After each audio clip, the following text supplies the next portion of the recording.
Tonight on Stand Up for the Week, Jack Whitehall, Kevin Bridges, Rich Hall, and Andi Osho.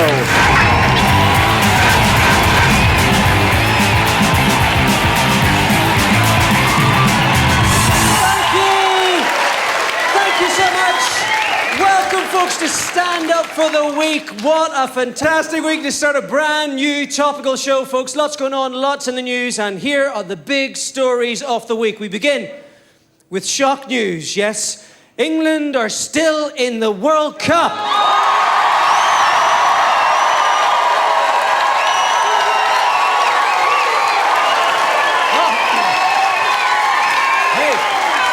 Hey, I don't know about you, but I think they can win it.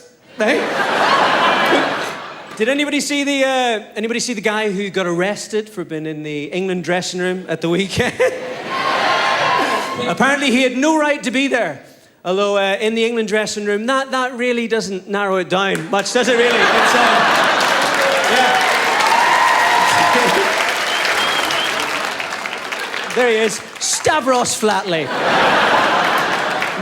I love this explanation. Did you see that? Of what actually happened when he walked into the dressing room. Did you see this? All the players were looking at each other and looking at myself. I said, my name's Pavlos, and I'm just looking for a toilet. And Fabio said, if it's shit you're looking for, you've come to the right place. They were actually going to charge him with trespassing, which apparently is the first time that a group of professional footballers has ever accused a member of the public of unlawful entry. I actually didn't go to South Africa because I read in the Daily Mail. I read in the Daily Mail that it was too dangerous. And you know, I think they might have a point. It's much safer, isn't it, just to stay here where you can be randomly shot by a taxi driver or have your face eaten off by a killer fox.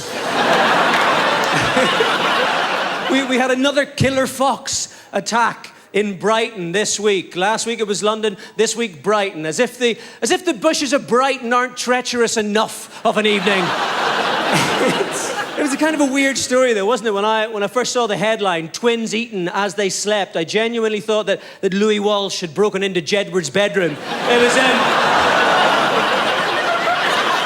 I love the fact that people are saying, lift the ban on fox hunting. That's a great idea, isn't it, eh? Apart from these foxes, we're in the middle of the fucking city! How's that gonna work? Instead of giving kids Asbos, we send them out on BMXs and vuvuzelas. Is gonna get me some fox in it, and I don't mean in a hot way. It's not gonna work. You know, let's be honest, for most inner city kids, tally-ho is the amount of bitches you've shagged, isn't it? It's...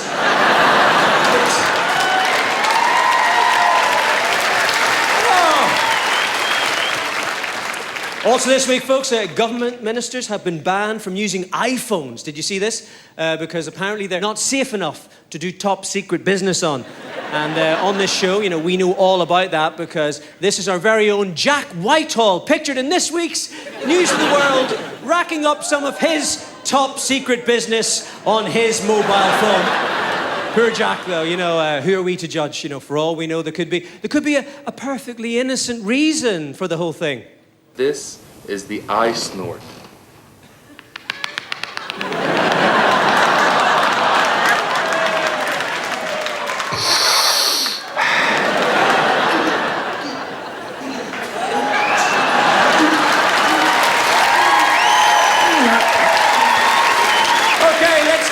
He's been on the naughty step all week, but we finally managed to bribe the nanny, and he's here for you this evening. Please welcome Mr. Jack Whitehall!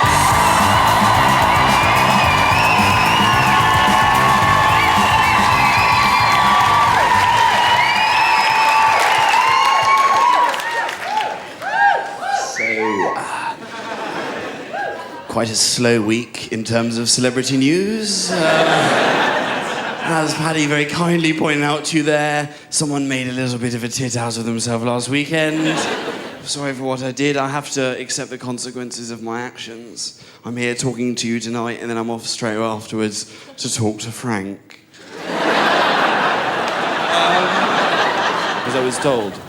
There'll be lots of paparazzi. There'll be a media storm for a couple of days, and I still live at home with my mum and dad. So I told my mum, she was like, "It's all right, we'll just barricade ourselves into the house. We won't leave for the whole weekend." We were all prepared for Sunday morning. The newspaper got printed. One guy outside. One Japanese man with a camera stood outside my house for 20 minutes. And I'd specifically prepped my dad, do not antagonise the press. It will not reflect good on me. So you can imagine my horror when I woke up to hear my dad storming down the stairs, muttering something about Pearl Harbor, then smashing the door behind him, walking up to the guy who by this stage I'd realised could quite easily have just been a tourist that was lost, standing in front of him, then shouting up to my mother, "Hillary, we've got a Japarazzi on the lawn!"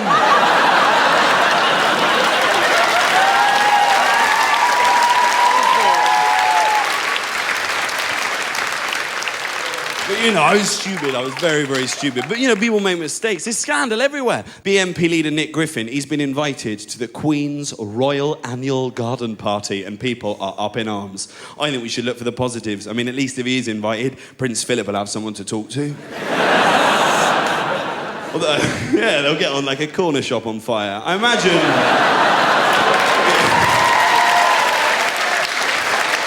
The royals have been everywhere. Prince Harry, he's been in South Africa doing charity work, yeah. He went to an orphanage, which I think is great. He can sympathise with the kids.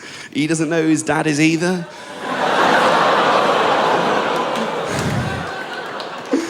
But the big celebrity story, obviously, this week, is that it is the year anniversary of the death of the king of pop, Michael Jackson.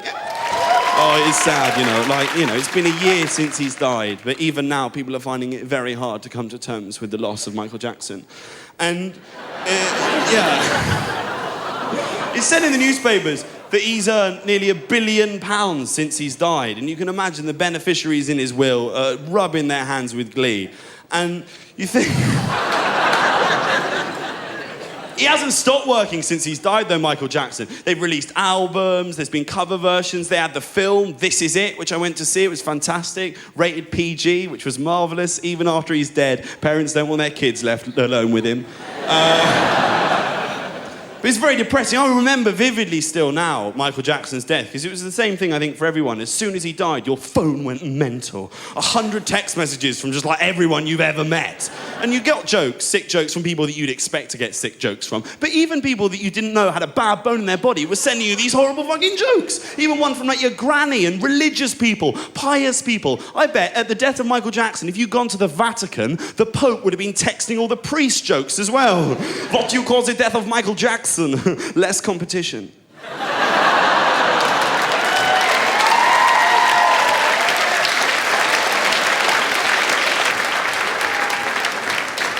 But now it's a year on from his death, and we can look back at the hysteria and realise how stupid it all was. Because the stuff people were saying at the time of his death. I watched one woman on the news, she said, as a mother, she was in Swindon, by the way, as a mother, I feel a lot safer now that Michael Jackson is dead. You live in Swindon! What's Jacko going to be doing there? My aunt was the same. My aunt genuinely said to me at the time of Michael Jackson's death, she said, as a mother, I am pleased that Michael Jackson is dead. What do you know? What interest would Michael Jackson have in my cousin? My boring, ugly, plain cousin that did very badly at 11 plus exams. He's Michael Jackson. You can criticise him all you want. I don't know whether the allegations were true, but if Michael Jackson was touching kids, he would have had standards. He is Michael Jackson. He could have had any kid that he wanted. He touched Macaulay Culkin. Once you've touched Richie Rich, you don't stoop any lower. That sets the bar pretty fucking high. Richie Rich had his own baseball team. What's my cousin got? Hay fever. Fuck off, Aunt Susan.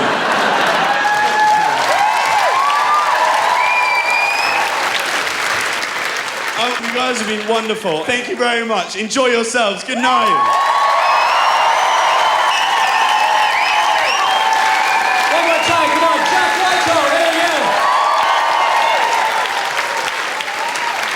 So the whole of England has been celebrating their magnificent World Cup qualification for the last 2 days. And so now it's time to get a completely unbiased opinion on the tournament. So who better to do that for you than a football fan from Glasgow? Please welcome to the stage Scotland's Kevin Bridges!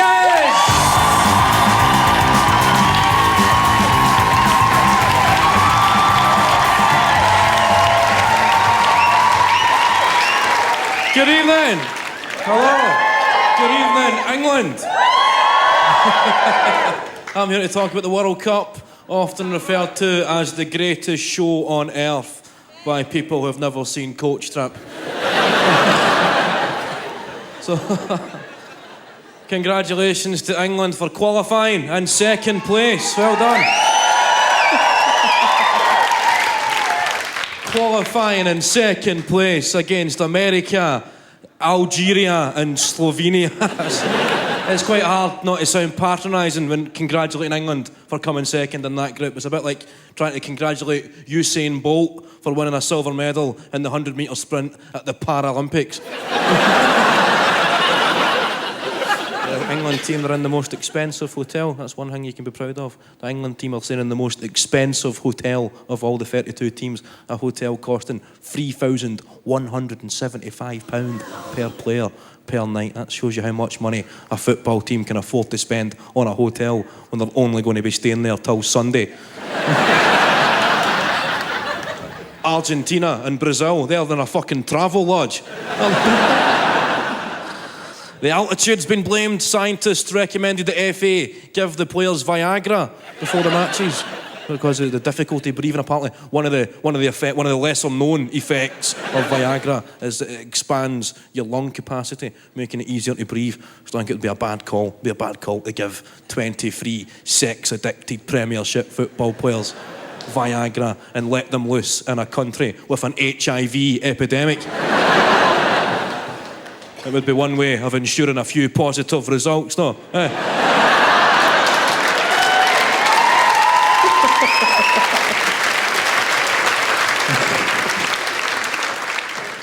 British police chief in South Africa, he said there's been no trouble because budget airlines like EasyJet and Ryanair don't fly to South Africa. That's what the guy said, which is a lie, because you can't actually get a Ryanair flight to South Africa. It leaves from Stansted, arrives in Tenerife, then there's a shuttle bus to Johannesburg. And it's good when they interview the fans and you see the difference. When they interview the fans in South Africa and then they interview the fans who stayed at home, they interview some guy who's in Cape Town for the game, Lawrence, the tax consultant from High Wycombe. After exiting the stadium, I was so incensed by the lack of application from the England team. I immediately darted off to the nearest Starbucks, obtained the Wi-Fi code, and composed a strongly worded email to the Independent. Then they speak to Alf from Croydon, who stayed at home, the panel beater. He's like, I was fucking livid, mate. Fucking livid. So livid, in fact, at full time, I body slammed me dog through a coffee table.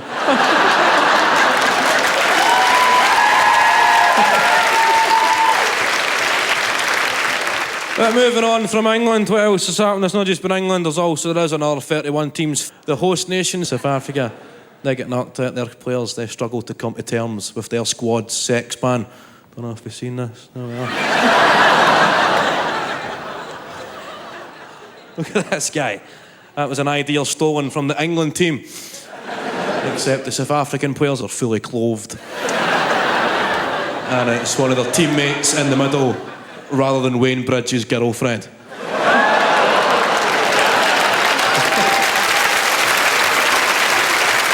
Thank you. Ladies and gentlemen, this has been my World Cup week. I'll see you next week. I'll be here, even if England won't be. So thanks for listening to me. Have a great World Cup. Good night. Cheers. Thank you.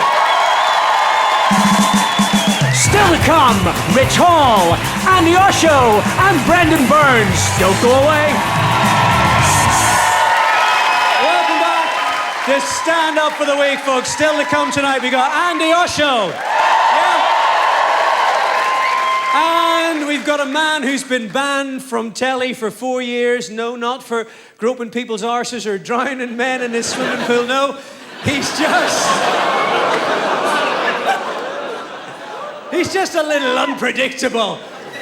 But we have him for you tonight. We've got Brendon Burns coming up on the show. But first, one of the greatest comedians that this country has never produced. However, like teeth whitening and random shooting sprees, we've taken him as one of our own. Yes, a man whose wit is drier than David Walliams' wife on her wedding night. Ladies and gentlemen, please welcome Mr. Rich Hall.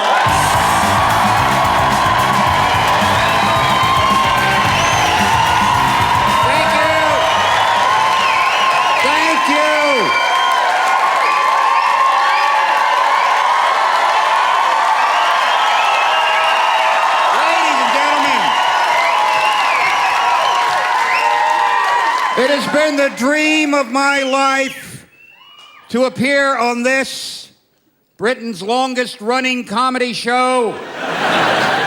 I love the British people, ladies and gentlemen. Thank you so much for everything you've ever done. Thank you for 110 million gallons of oil. We can use that. Thank you so much. Fuck me, we needed that. The coastlines of Mississippi, Alabama, and Louisiana are all covered in oil, ladies and gentlemen. We're talking hundreds of dollars worth of damage. The CEO of BP, a shrew-faced corporate pimp stick by the name of Tony Hayward, who won't even fucking grow a pair and own up to the fact that he's created the biggest ecological disaster on the planet, keeps opening his mouth and digging bigger fucking holes every time. He's a man who's actually managed to turn our formerly eloquent president into some kind of babbling Mr. T. I'm gonna kick some ass. There's gonna be some ass kicking. Plug the motherfucking hole. Jesus Christ, Tony, what the fuck have you done to us, you bastard? These are some of the more sterling pronouncements that Tony Hayward has come up with. The Gulf of Mexico is a big ocean. And the amount of oil we've actually put into it is tiny in comparison to the amount of water on the planet. First of all, Tony, the Gulf of Mexico is a gulf. It's part of the ocean. You don't even know what fucking body of water you're pumping oil out of, you prick. What the fuck is wrong with you? In comparison to the actual amount of water on the planet. That's like saying, well, if you shoot a fat man with a bullet, due to the actual body mass, it's a relatively tiny mortal wound.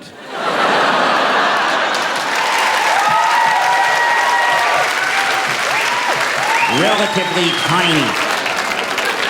I think what Tony Hayward is saying is that if you work for him, it's okay to pee in the water cooler on Monday morning, because the actual amount of pee in comparison to the body of water in the water cooler will be fairly negligible.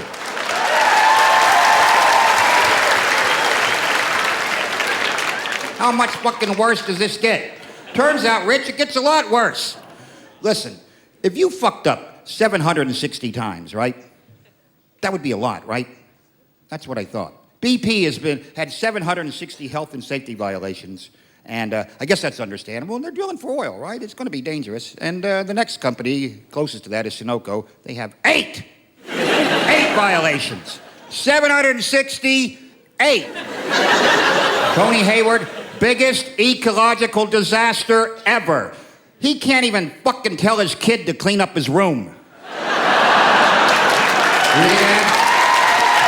Clean up the room. Biggest oil spill ever. So last Sunday, Tony Hayward spent Father's Day with his son watching a yacht race off the Isle of Wight. Yeah, fair enough. You know, it's Father's Day. Spend some time with your kid. Why not? What it means, though, is that the kid had to walk around at some point looking for a suitable Father's Day card. I guess he had to go into a gift shop and, do you have Father's Day cards? Sure, kid. What are you looking for?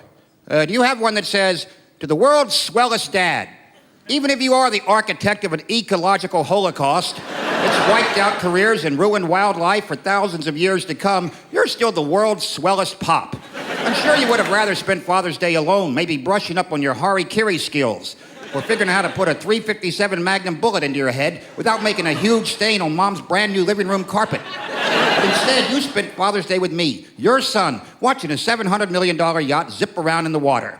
These are the kind of epic denial skills that will serve me well later in life when I become a Class A drug addict in an attempt to forget my association with this dismal fucking family. And you as well, Dad. Because once that raft of civil lawsuits has made you destitute, the only way you'll be able to support us is by wandering around the docks at night blowing sailors for rent money.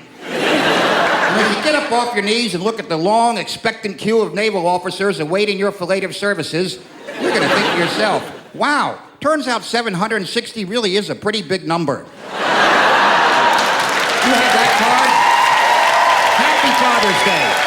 Thank you very much.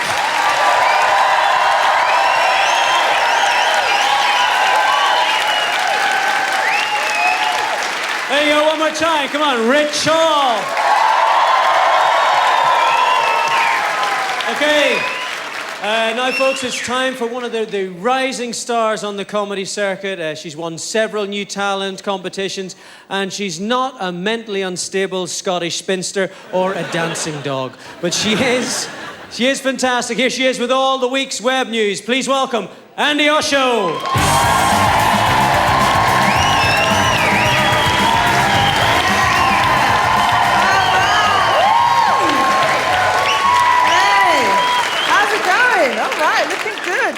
Now listen, what I want to talk to you about is all those weird stories that you see on the internet. Do you know what I mean? You know, like skateboarding, cats, or I saw Jesus in a piece of toast.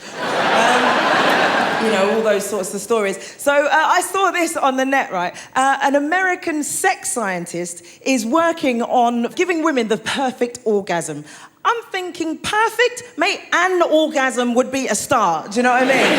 What are you going to do to make it perfect? Run a Hoover round afterwards? Come on. That's ridiculous. This guy's looking at me like, how do I become a sex scientist? You look like you really do a lot of experimenting on your own, yeah. Mum, I told you to knock, I'm researching. Just your whole bed covered by tissue flowers. But, yes, I know you. But this guy, yeah, his name is Dr. Barry Komisaruk. And apparently, well, first of all, can I say, right, no man called Barry has ever been an expert at anything, let alone giving a woman an orgasm. Can I just say that? But apparently, according to his website, it says that he's an expert in this field. Well, I say field, mine's more of a bush. Think hedgehog with its throat slit. Oh, what? Look at me, don't be ridiculous, of course it's not. It's more of a yawning cat. But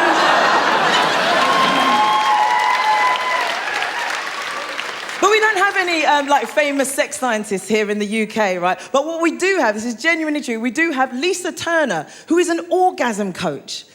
Now, how exactly does that work? An orgasm coach. What does she do? Okay, girls, gather round. Now, you've had a good game, but you really need to pull your finger out.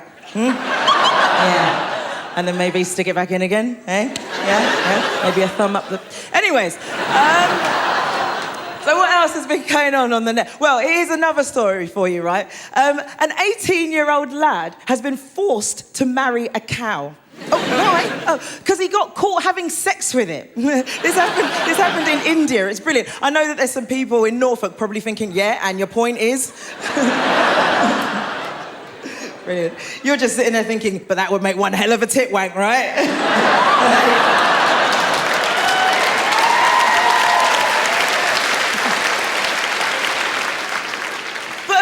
Right, this happened because the guy said the cow was flirting with him.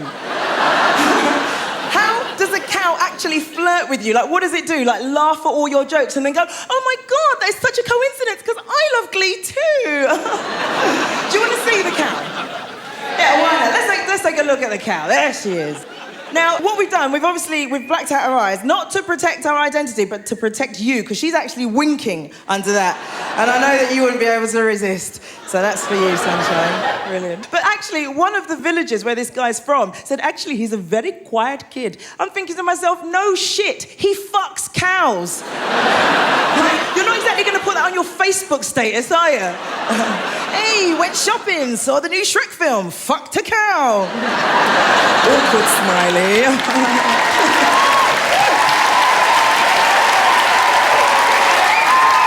All right, listen, that's it from me. I'll see you soon. Cheers. Good night. Still to come, Lembit Opik faces the chair, and we unleash Brendon Burns. Don't go away. Welcome back. Welcome back. to stand up for the week and to the part of the show that we call The Chair. Now, every week we'll have a shameless self-publicist who will get a chance to talk about their favourite subject themselves. All they have to do is to sit tight in a little chair and enjoy our tribute to them. If they can manage 2 minutes in the chair without getting up, interrupting, or resorting to physical violence, then they get the chance to tell you what they're doing. So please welcome to Stand Up for the Week a man who, since losing his seat as a Lib Dem MP, has been standing up for over a month. It's Lembit Opik!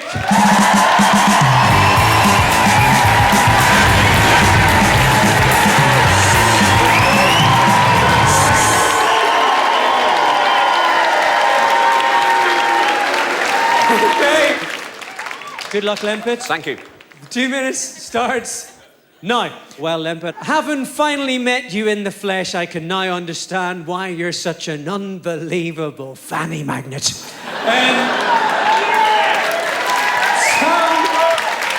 Some people say, that for a ladies' man, Lembit isn't what you'd call conventionally handsome, although let's be honest, if you've had as much fanny sitting on your face as he had, your face would be a little bent out of shape too, wouldn't it? Yeah.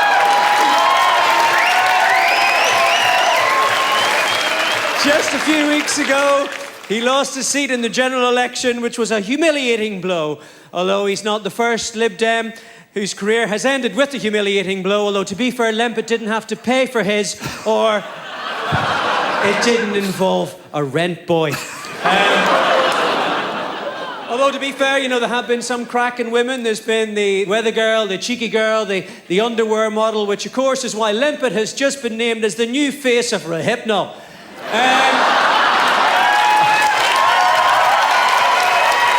Don't worry, Lembit.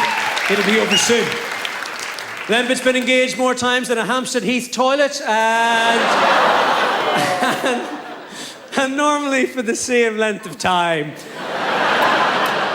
Just long enough for a quick nosh, a couple of photos and a dump. People often wonder which cheeky girl Lembit actually went out with. The answer is, of course, both. As an MP, he declared one of them as his main girlfriend.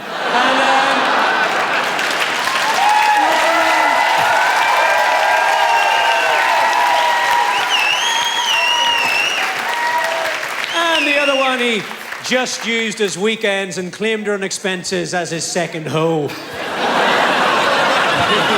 So in conclusion, Lembit, you're much like the BP oil disaster, a washed-up national embarrassment who spread muck over countless birds. There you go, Lembit. I think he survived his 2 minutes. Congratulations, Lembit. Thank you. So now you can tell us what you're up to. Well, first of all, thank you very much for that valedictory. It's more complimentary than anything anyone said to me in the Liberal Democrats. Secondly, a couple of points. I'm 100% sure that I didn't sleep with both the cheeky... Well, 70% sure I didn't sleep with both the cheeky girls at once. Just about my career, I am actually embarking on a career in stand-up, but, would you like me to do some? It's really good.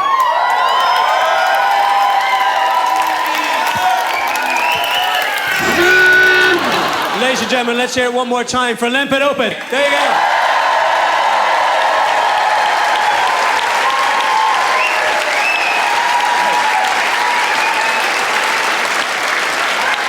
Okay, now time for our final act. Each week on the show, we're going to bring you a brilliant comedian who's normally too hot for telly. If you haven't already been offended this evening, believe me, there's still time. On most TV shows, this guy is usually as welcome as Roman Polanski at a Miley Cyrus concert. Yes! He's dangerous, he's funny, and for one night only, he's here. Please welcome the fantastic Mr. Brendon Burns!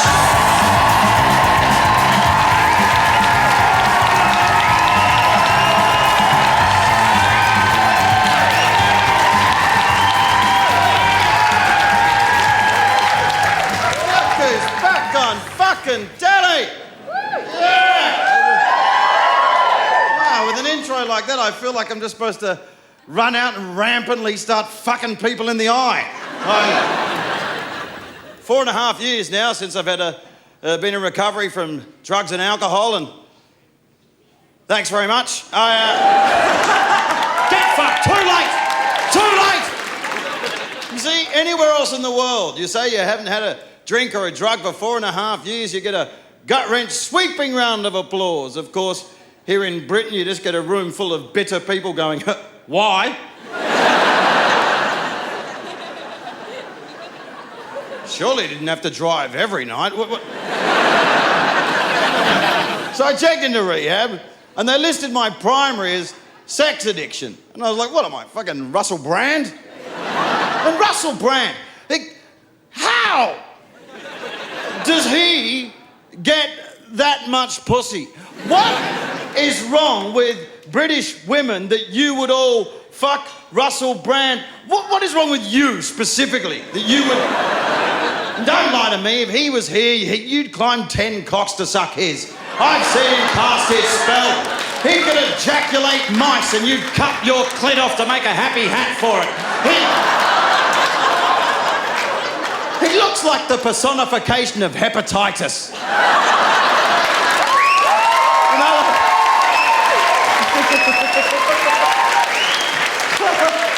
You know, like those adverts for the reading and writing gremlins, and they all go like, you don't know your maths, you don't know how to read. Instead of that, they could have like 2 15-year-old kids on a couch about to finger each other, right? And then in a big puff of smoke, up pops Russell going, did someone mention hepatitis?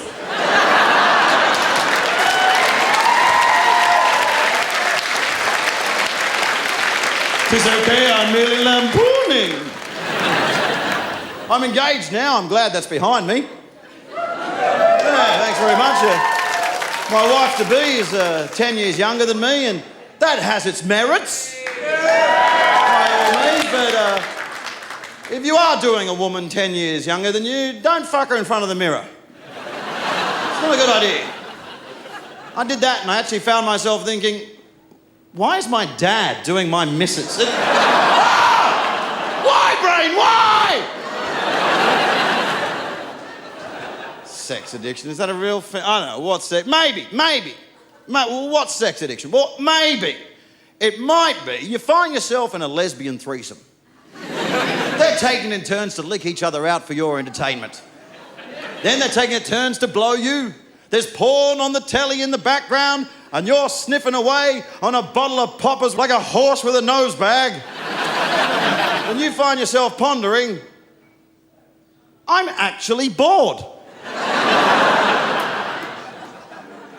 This might be an issue. What's sex addiction? Maybe sex addiction on a night of particularly low self-esteem. Instead of going out and getting beaten up, you think, tonight, I'm going to go out and fuck 2 of the fattest, ugliest women I can find at once. And, you know, I know a lot of guys might go, hey, man, who cares? There was 2 of them. Mate, one of them was 2 of them. It was disgusting. It was like fucking a cake. They threw me around like a rag doll. You know those like little ornamental desk pieces that you stick your hand up against and it leaves an imprint of your palm? My face was like that in one of their swinging bingo wings. I went down on one of them and she tasted like... Do you know when you were a kid and you used to get those 9-volt square batteries and stick your tongue on both the terminals? I know! Look, I don't want it to come across as bragging, because guys will brag about their sexual exploits, and I think job done. Because I imagine any girl that previously thought I might have been cute when I walked out just now looking at me now going, you fucking AIDS nest. And speaking of which, for such a horrible, debilitating disease, AIDS has a bit of a wussy name, doesn't it? AIDS. Sounds handy. Maybe that's why it spread. So I went and sucked off a llama, got myself some AIDS. Oh, you lucky cunt. I've got to go and suck a llama off, get me some... Maybe we'd all be better off if AIDS was called something like, oh, look out!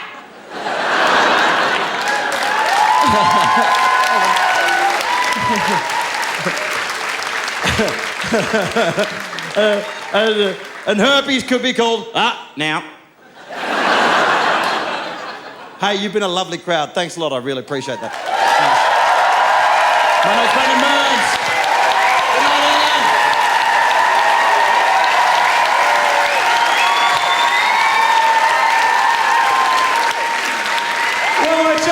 Mr. Brendon Burns. There you go.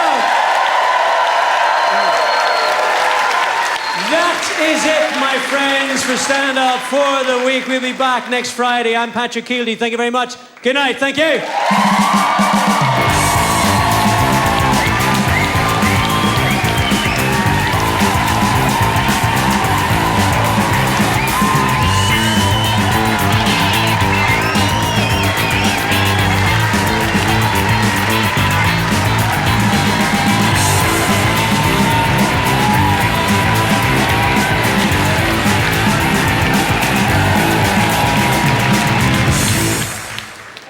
He said, though, he's given an excuse, Rob Ford, right? He said, don't worry, right? He's given an excuse. It's a good excuse as well for taking crack. And this was, when he was taking crack, he was really pissed.